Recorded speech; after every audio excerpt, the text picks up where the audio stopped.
And before we dive deeper, make sure you subscribe and turn on the notification bell. These revelations aren't random, and if this video found you, it was meant to. Now let's begin. The world whispers secrets you were never meant to hear, yet most observers drown it out. This isn't just about sound, but about the profound, pervasive silence that underpins all existence. It's the space where reality is unformed, a canvas waiting for your brushstroke. Yet, how often do you truly listen to it? We fill our lives with constant chatter, external validation, and the endless loop of our own inner monologue. This isn't stillness. It's a refusal to engage with the quantum void, the fertile ground where pure potential resides. The paradox lies in our fear of this emptiness. We avoid it, not realizing it holds the key to unlock doors we didn't even know existed. This resistance, this persistent noise, isn't just random. It's a defense mechanism shielding you from the raw, untamed truth of your own creative power. What if that silence isn't empty, but full of possibilities? What if the quiet isn't a lack of something, but the presence of everything waiting to be called forth? This constant aversion to the deep silence keeps you locked in familiar loops. What if your repeated failures were never accidents, but echoes of an old identity still rendering? But what happens when that identity finally collapses?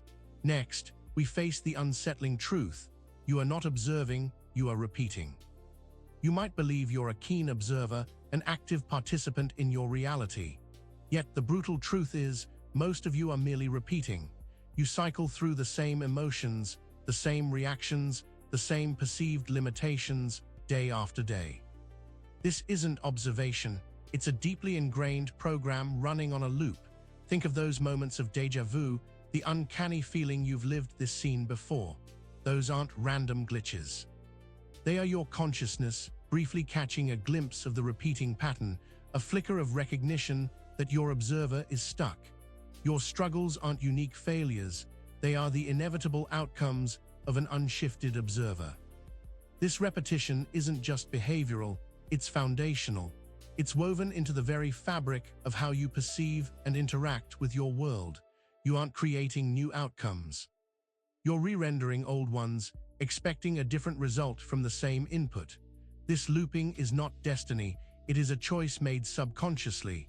It's a testament to the powerful, often unseen, forces of identity inertia. What perpetuates this endless playback, this familiar echo of self? It's the very noise as identity you cling to. Every thought, every fear, every deeply held belief about who you are and what you are capable of, this is your noise. It isn't just background static, it's the very definition of your current identity. You identify with your struggles, your limitations, your story of lack.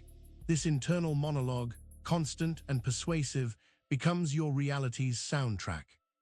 It shapes the narrative, filters the information, and dictates what you allow into your awareness. This noise isn't merely a byproduct of your mind, it actively constructs the boundaries of your perceived world. It's a self-reinforcing echo chamber.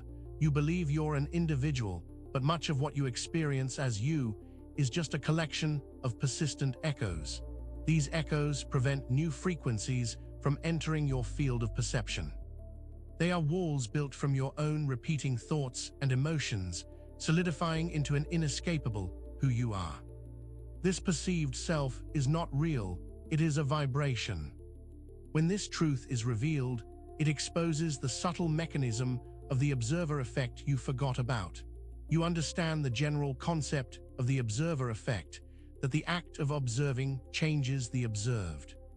But there's a deeper, more insidious layer you've missed. You're not just observing external phenomena, you are constantly observing and thus reinforcing your own identity. Every time you label yourself as anxious, unlucky, or not good enough, you collapse that potential into a tangible reality. This forgotten observer effect isn't about looking at a particle. It's about looking at your reflection in the mirror of your own thoughts. Your inner dialogue becomes the lens through which reality is filtered, and that lens isn't neutral. It's an active participant, a powerful instrument shaping what manifests. You aren't separate from the observation. You are the observation, making yourself real with every thought, every emotion, every unexamined assumption. This constant self-definition, this internal labeling, is what keeps you stuck within the repeating patterns. It's a self-fulfilling prophecy, born not of fate, but of persistent internal observation. How do you break this cycle of self-imposed rendering? It begins with the profound challenge of non-labeling, the first collapse test. To truly shift, you must first challenge the very language you use to define yourself and your world. Non-labeling isn't about ignoring truth. It's about dissolving the rigid structures of identity built from words. When you stop saying, "I am a failure," or "this always happens to me," you temporarily suspend the collapse of that reality. This isn't just semantics. It's a conscious act of detaching from the observer who consistently renders those outcomes. It's like removing a filter from a camera. For a moment, the world appears undefined, raw, and full of uncollapsed potential. This silence, this void where labels once stood, is uncomfortable, unsettling. It's a powerful test because it forces you into a state of pure presence, unburdened by the past narratives. It creates a temporary vacuum, a quantum pause, where the old identity momentarily loses its gravitational pull. This is the first crack in the facade, the first step in dismantling the repeating self. But what does this void reflect back to you? You'll soon discover that reality mirrors internal broadcast. Your outer world is not independent of your inner state. It is a perfect, unflinching mirror. Every circumstance, every interaction, every perceived, external reality is a broadcast, an emanation from your internal narrative. When you harbor a belief of lack, the world reflects scarcity. When you assume struggle, struggle greets you at every turn. This isn't poetic, it's mechanistic. Your subconscious mind acts as a powerful transmitter, sending out frequencies that resonate with and pull in corresponding external events. There is no separation. The outside is merely the physical manifestation of your inside. It's an undeniable truth. Think of it as a feedback loop. Your internal broadcast creates a reality, which then reinforces your internal broadcast, solidifying the pattern. This is why change feels so elusive. You're not just trying to change circumstances, you're trying to reprogram your internal transmitter, a difficult task when you are so identified with its output. This constant mirroring reveals the deep-seated resistance to change. The old self, so intertwined with its broadcast, doesn't easily relinquish its hold. This is the core challenge of identity inertia, why old selves don't die easily.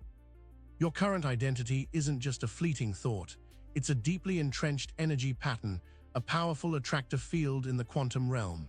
It has momentum, a history, and a perceived utility, even if that utility involves pain or struggle. This inertia is the invisible force that pulls you back towards familiar patterns, even when you consciously desire change. Every memory, every habit, every perceived personality trait strengthens this inertia. It's why resolutions fail, why transformations feel temporary, and why breaking old cycles is so profoundly difficult. Your identity isn't just a psychological construct. It's a quantum stabilization point, a blueprint for your repeated reality. It serves as a stabilizer, keeping one version of reality alive, even if that reality feels stagnant or undesirable.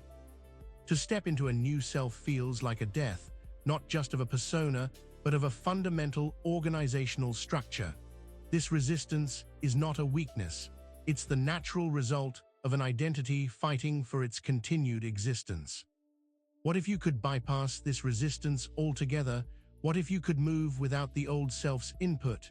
Next, we uncover the mystery of silent action sequences, how to move without thought. True unburdened action doesn't arise from egoic planning or mental struggle. It emerges from a place of profound stillness, a state of no mind. These are the silent action sequences, spontaneous movements and decisions that bypass the heavy-handed filter of the old identity. Think of moments of flow, sudden inspirations, or when you act perfectly without hesitation. In these moments, the noise of identity temporarily dissolves, creating a clear channel for intuitive action. You're not thinking your way to a solution, you're simply being the solution. This isn't about being mindless, it's about being free from the mind's limiting narratives, free from the inertia that causes repetition. These sequences are glimpses into your potential when the old self isn't actively collapsing reality through its constant observation. They feel effortless, guided, and often surprising in their effectiveness. They are proof that a deeper current of knowing exists, waiting to be accessed. This state of quiet action leaves residual tremors, subtle clues that your reality is not as fixed as it seems. These are the timeline flicker moments. Glitches from the gap, sometimes in the quiet spaces between thoughts, or after a moment of profound presence, reality seems to shimmer. You might experience a sudden flash of insight, a vivid synchronicity, or an inexplicable feeling of being off your present timeline, as if a parallel possibility briefly overlapped.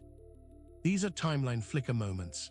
They are brief, subtle glitches, momentary ruptures in the fabric of your perceived reality. They occur when the dense, self-reinforced structure of your old identity briefly thins, allowing a different vibrational frequency, a different potential timeline, to momentarily bleed through. These aren't hallucinations, they are signals. They indicate a gap, a momentary void where the old narrative isn't fully rendering, opening a portal to other possibilities. They are clues that reality is more fluid, more amenable to change than you've been led to believe. These flickers are a taste of what's possible when you disengage from the constant internal noise. But why do we find it so hard to disconnect from that noise? The answer lies in the cost of noise addiction. We are deeply, almost pathologically, addicted to noise. The constant stream of thoughts, media, and external stimulation isn't just a preference, it's a dependency. This addiction to noise serves a critical function. It keeps us distracted from the terrifying void, the unformed potential of true silence. It keeps the old identity alive. The cost of this addiction is immense.